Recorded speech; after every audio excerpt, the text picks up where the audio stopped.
Hi Ka, how are you? Praise the Lord. Hi Samuel, praise the Lord, fine. அக்கா போன செக்மெண்ட்ல 12 சிஷர் பத்தி 3 சிஷர் பத்தி நான் ரொம்ப தெரிஞ்சுக்கினேன்க்கா. இந்த செக்மெண்ட்ல 4 சிஷர் யாருக்கா? 12 சிஷர்கள 4 சிஷர் யோவான். அக்கா அவரு எங்க பிறந்தாருக்கா? அவரு பெத்சாய்தா என்ற ஊர்ல பிறந்தாரு. அக்கா அவங்களோட அப்பா பேர் என்னக்கா?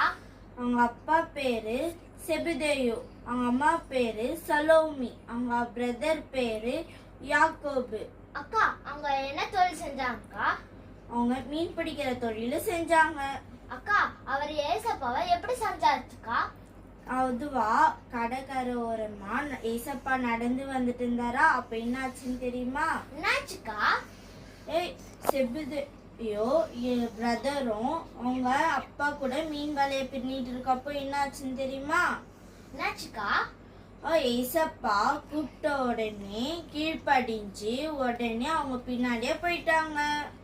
அக்கா அக்கா அவரை போல நம்மளும் இருக்க முடியுமாக்கா? ஏன் இருக்க முடியாது? நாம் ஏசப்பா அவர் வார்த்தைக்கு நம்மளும் கீழ்ப்படிஞ்சு இருக்கலாம். அவர் போல என்ன செய்யறதுக்கா? அவங்க ஏசப்பாவை கடைசி காலத்து வரைக்கும் கூடவே இருந்தாரு. சுசேஷத்தை எல்லாருக்கும் சொன்னாரு. என்ன ஃப்ரெண்ட்ஸ், நம்ம யோவான் போல நம்மளும் இருக்கணும் ஃப்ரெண்ட்ஸ். அதே மாதிரி ஏசப்பாவோட வார்த்தைக்கு நம்ம கீழ்ப்படினோம் ஃப்ரெண்ட்ஸ். ஓகேவா ஃப்ரெண்ட்ஸ்? பாய்.